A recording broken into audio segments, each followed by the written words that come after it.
Hi, today we'll talk about the reasons why you shouldn't buy a Honda Rebel. Let's begin.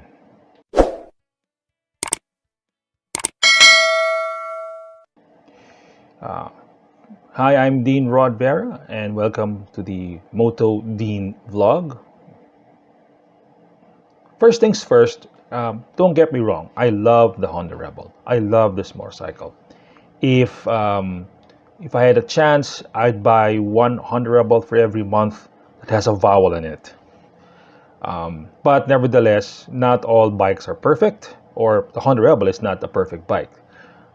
There are, I'm going to talk about five things which I think are needs to be improved, or at least things that the flaws or things that people who are interested in getting this bike should know.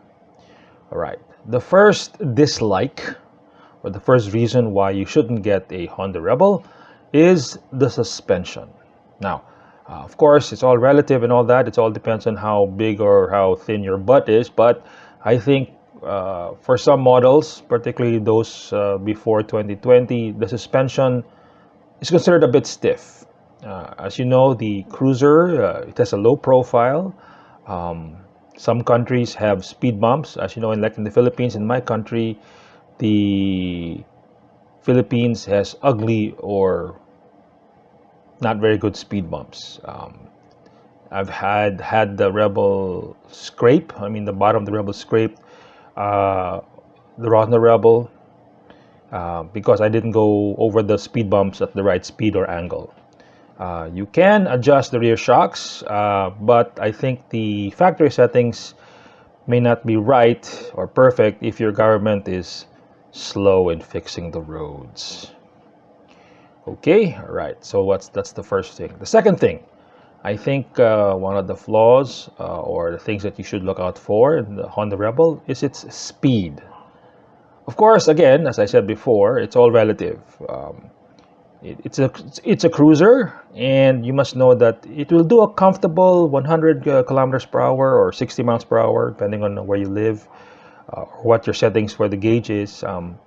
If you use the highway or freeway a lot, you might ask for more. But you will ask for more only if you ride with others. Meaning, if you are alone or doing a solo ride, doing 100 kilometers per hour, 60 miles per hour is comfortable and it is good enough. If you don't ride with other Rebel owners, you might be always at the back, or your hands will get tired from waving to everyone in the group to pass you.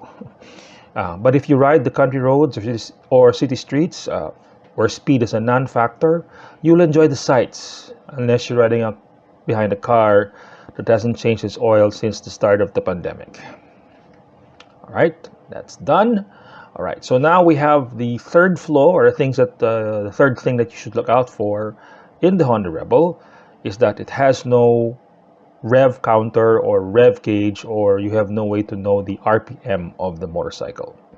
As you know, and some experienced riders, the rev counter or the rev gauge is their measurement of speed in relation to their eyes and ears, meaning they shift the gears at the moment either the red line is hit or they hear that the engine is doing hard. So if they think the engine is pushing it, they look at the rev counter.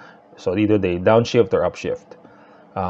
But you must remember, the Rebel is not meant for track or street racing. If you do that, you will lose all the time.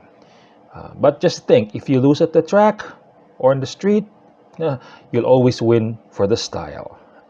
A cruiser gets more attention from non-riding folks than from other riders. And isn't that what we all want? Okay, the fourth flaw, or the fourth thing that you should look out for before you buy the Rebel, it has a small gas tank. Not for its size, but for its capacity. It has only 2.9 gallons, or for those in a metric country, it has 11.2 liters. But as Rebel owners know, we don't really rely or work on 11 liters. Our panic mode starts at the blinker, and it starts blinking when we only have 2 liters to go. which really means we have rebel riders ride with a mentality of 9 liters. Rebel owners know how much their mileage is depending on what riding style they have or the roads, whether it's uphill or just flat. For me, personally, I get about 26 kilometers per liter or roughly 60 miles to the gallon.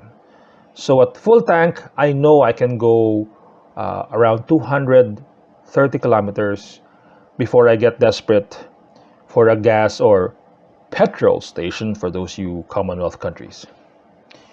And the last thing, which I think is thing you should look out for before you buy the Honda Rebel, is the seating position. The seating position is not meant for long rides. Face it, it's a cruiser no matter how you twist it.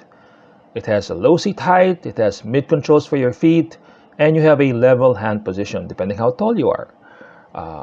There is no storage in the Honda Rebel, except for tools that might break if the dealer tightens the bolt too much.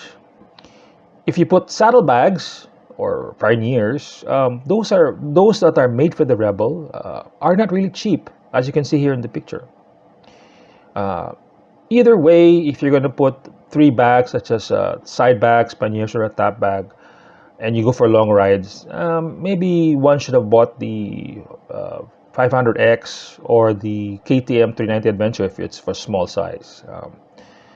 Did I mention because it's hard to do long rides because of the small gas tank? Anyway, again, don't get me wrong, I love this Honda Rebel. I have so much fun with it. I'm not going to sell it unless I really have to, if things become tight. But I would recommend this to anyone who wants to start riding a motorcycle, or at the very least wants a city or a relaxed ride. Thank you for listening. Thank you for watching the video.